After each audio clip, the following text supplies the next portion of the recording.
Hello, everybody, and welcome to another thrilling edition of Round 6. I'm going to ask you guys this question. Give me a one-word answer, and then just give me a little bit after that. I'm going to say to you, Terrence Crawford's performance versus Errol Spence was what, Juan Marshall? It was overwhelming. That is a great description. Why would you say it was overwhelming, Juan? Because I saw both fighters. I'm looking at Errol Spence as the Errol Spence that I normally would see, that normally could take control of fights by using his jab and things like that, using his jab up and down, and also Bud Crawford being able to maintain his composure, because once he gets hit, he wants to go into combat. He wants to go to war, and he didn't do that. He took control of the fight after the first round. For some reason, he just took control of the fight. Didn't waste a lot of effort. Didn't waste any punches. Every punch he landed, he made count. And I was just surprised that Errol Spence couldn't adjust, and that's why I use overwhelming, because after the second round on, he just became more and more and more undecisive of what he wanted to do and what he could do. It was like he was just outmatched. That's why I was saying this fight was just overwhelming. Excellent point, Juan. Gary Digital Williams. Mm-hmm. Crawford's performance versus Spence was exceptional. Exceptional.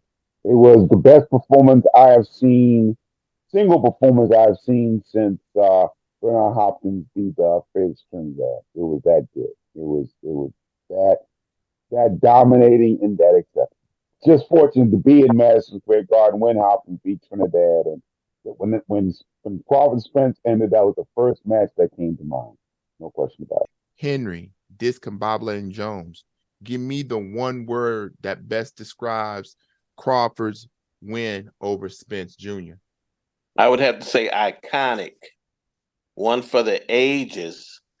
I, as you recall, did predict Crawford, but who knew it would be to that extent? That masterful performance. Crawford having that chip on his shoulder over the years, being disrespected like he was. All the cards aligned, all the stars aligned, and it was just Crawford's time. And hats off to him. We have to put him in GOAT status. Left Jab, what is your one word to describe what Crawford did? Masterful is the word that comes to mind. I cannot remember such a masterful performance on the biggest stage by any one fighter that I've seen in a very, very long time, if ever.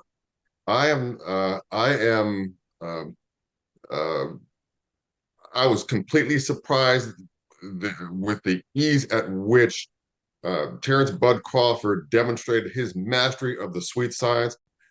Terrence Bud Crawford is on a different level than Errol Spence, period. All those descriptions were more than enough to describe what happened that night. And so I'm going to kind of lean on what Discombobulating said. I thought historical. His performance was historical. He beat his pound for pound rival easily. Yeah. After he knocked him down in the second round. I don't know about you guys, but I got the feeling that Spence is in trouble. Mm-hmm. Crawford's win puts him up there with Leonard, Hearns, Pernell Whitaker, Mayweather as one of the all-time greats at the welterweight. It earned him a spot in the International Boxing Hall of Fame, most definitely. What's next for Bud Crawford? He has a rematch clause with Spence, and Spence and his trainer after the fight were like, definitely going to move up to 154. We're going to do this again. We'll have a better fight. But that response got a lot of negative reaction. because people are like, why do we want to see this again at 154? Now, there's a bunch of people out there that thinks that Spence would probably be better at 154. There's a lot of people like myself is that we've seen what this is going to be about. And 154 is not going to change what the result's going to be about because the skill sets are the skill sets. So I'm going to ask you, because you guys are smarter than me, what should Bud Crawford do next? I think he should move to 154 first and foremost. Secondly, I do not think that his first fight at 154, or secondly rather, I don't think that his first fight at 154 should be that rematch against Spence. I don't want to see it for the reasons that I said to you, I think before.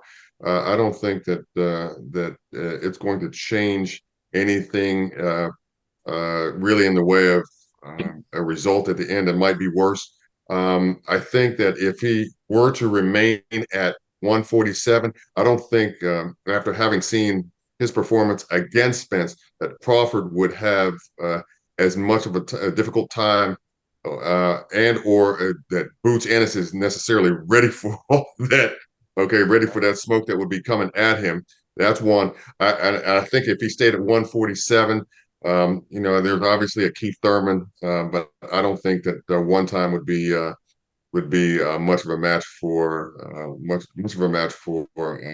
Crawford either. I'd like to see him deal with Charlo. But I think Charlo may be the way to go at 154. I do like Boots Ennis, but I agree. I don't think Boots Ennis at this point is ready for Crawford at this point.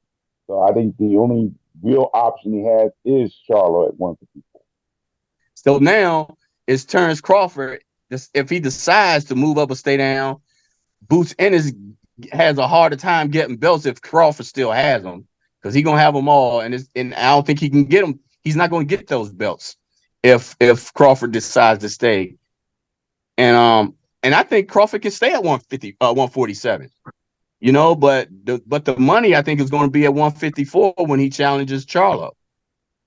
And that's the thing. And I think that he could actually take his show on the road and go to Australia and challenge Tim Tszyu at 154 because he has the skill set to do that and solidify his status as being an international star and crossover. I'd rather see Bud fight Charlo at 54 than see Charlo fight Canelo at 68.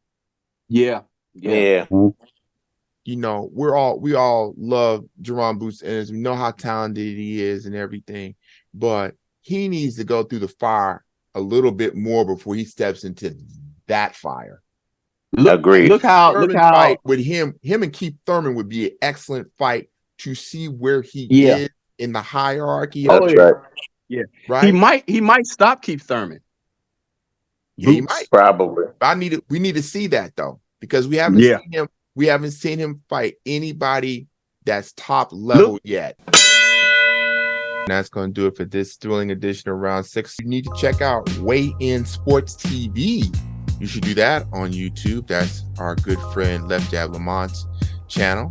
Then you can always check out Pro Am Fight Talk with Juan Marshall and Boxing Along the Beltway, the Bible of Boxing in the DMV, by our own Gary Digital Williams. And that's going to do it for Round 6.